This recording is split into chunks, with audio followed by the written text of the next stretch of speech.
Bonjour, nous sommes le mercredi 4 mai 2022 et je vous propose la situation des cultures de cette semaine. En ce qui concerne les colzas, la majorité des parcelles sont maintenant au stade G4, c'est-à-dire que les 10 premières siliques sont bosselées. La floraison se poursuit dans la majorité des parcelles, les premières arrivent en fin de floraison et pour les autres, ça va être courant de semaine prochaine. Donc globalement, pour les fongicides, il n'y a pas forcément besoin de repasser une fois pour protéger les cultures, surtout avec le temps sec.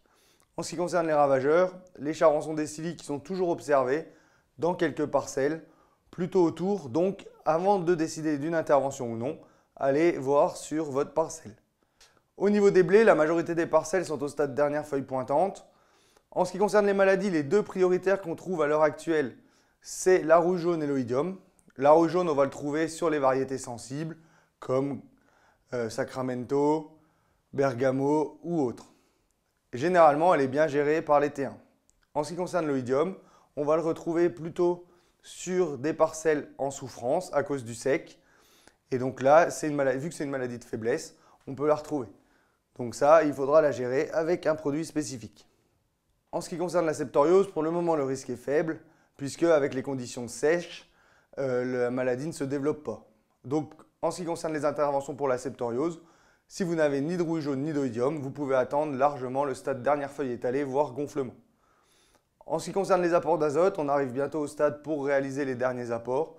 Mais pour le moment, si on n'a pas de pluie annoncée, ce n'est pas forcément utile d'appliquer l'azote puisqu'elle ne sera pas valorisée. En ce qui concerne l'orge d'hiver, l'épiaison est maintenant en cours sur l'ensemble des parcelles, voire terminée puisque les premières atteignent le stade début floraison. Donc au niveau maladie, c'est plutôt sain. C'est géré par les fongicides. Donc là, sur l'orge d'hiver, on est à la fin des interventions pour cette campagne. En ce qui concerne l'orge de printemps, on est majoritairement au stade d'un nœud. Donc au niveau maladie, c'est plutôt sain. Hein. Comme pour les autres cultures, ça souffre de la sécheresse. Cette sécheresse va aussi réguler la culture, puisqu'on va avoir des pertes de tâle, une montée qui va être plutôt difficile. Donc il n'y a pas forcément besoin de faire de régulateur tout de suite. Ça évitera également de stresser les plantes.